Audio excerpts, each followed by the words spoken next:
Bonjour à toi et ravie de te retrouver aujourd'hui. Alors qu'il s'agisse de te lancer dans une nouvelle entreprise, de t'engager ou non dans une nouvelle relation amoureuse, de suivre un régime alimentaire particulier, de quitter une région, un job ou un partenaire, nous sommes sans arrêt confrontés à la prise de décision. Ces décisions, plus ou moins importantes et teintées de certitude ou d'incertitude, sont nécessaires pour atteindre tes objectifs. Tout comme le fait de ne pas choisir, elles donnent une orientation particulière à ta vie. Mais comment savoir si on a pris la bonne décision? Eh bien, c'est tout le sujet de cette nouvelle vidéo. Alors j'espère que tu es confortablement installé. C'est parti!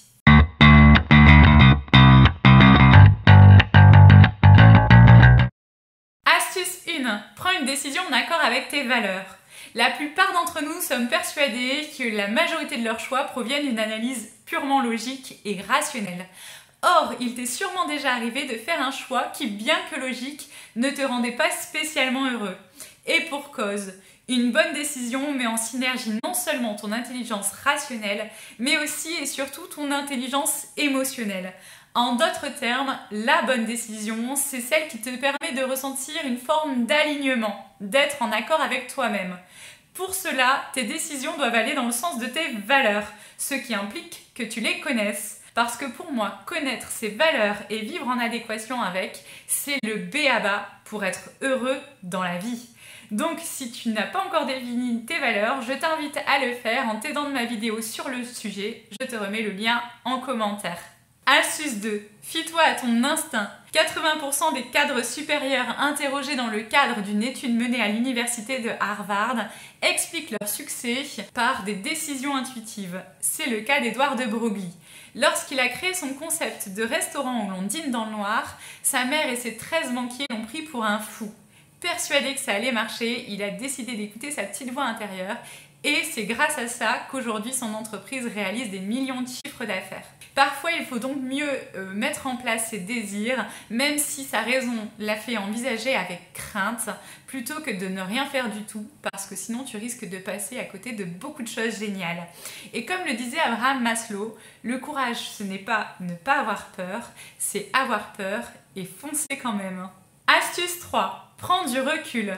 Pour écouter ton instinct, cela demande parfois de te poser quelques instants.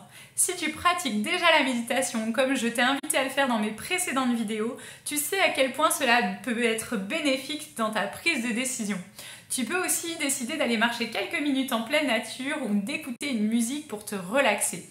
À toi de trouver le meilleur moyen pour te ressourcer. L'idée ici, en fait, est de prendre du recul, d'éclaircir tes pensées et d'écouter ce que te dit ton cœur au lieu de foncer demander l'avis à tout ton entourage.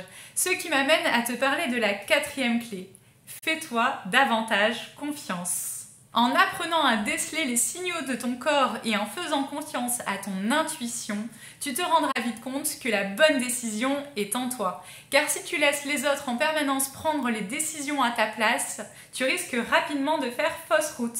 Notre entourage, aussi aimant soit-il à notre sujet, ne sait pas toujours ce qui est le meilleur pour nous et peuvent même projeter leurs propres peurs ou leurs croyances limitantes à notre situation. Tu as un esprit et un cerveau qui te sont propres. Bien sûr, tu peux te faire aider et demander conseil à quelqu'un de ton entourage, surtout s'il est compétent pour répondre à ta situation, mais n'oublie pas, tu es la seule personne à prendre la décision finale. 5e et dernière astuce, pense long terme. Quand tu penses long terme, tu prends des décisions beaucoup plus judicieuses sur la vie que tu as envie de créer dans les 10 ans, plutôt que sur la satisfaction du petit plaisir à court terme, qui est souvent une mauvaise décision, comme je te l'explique dans mon article sur l'autodiscipline que tu peux retrouver en lien sous cette vidéo. C'est la fin de cette vidéo et j'espère que celle-ci t'aura aidé à prendre une bonne décision. Si c'est le cas, n'hésite pas à me le dire en commentaire, à la partager autour de toi, à t'abonner à ma chaîne si ce n'est pas déjà fait. Et avant de te quitter, j'aimerais partager cette citation de mon poème préféré que tu connais sûrement déjà, qui s'appelle Invictus de William Ernest Stanley. Et ces quelques mots: je suis le maître de mon destin, je suis le capitaine de mon âme.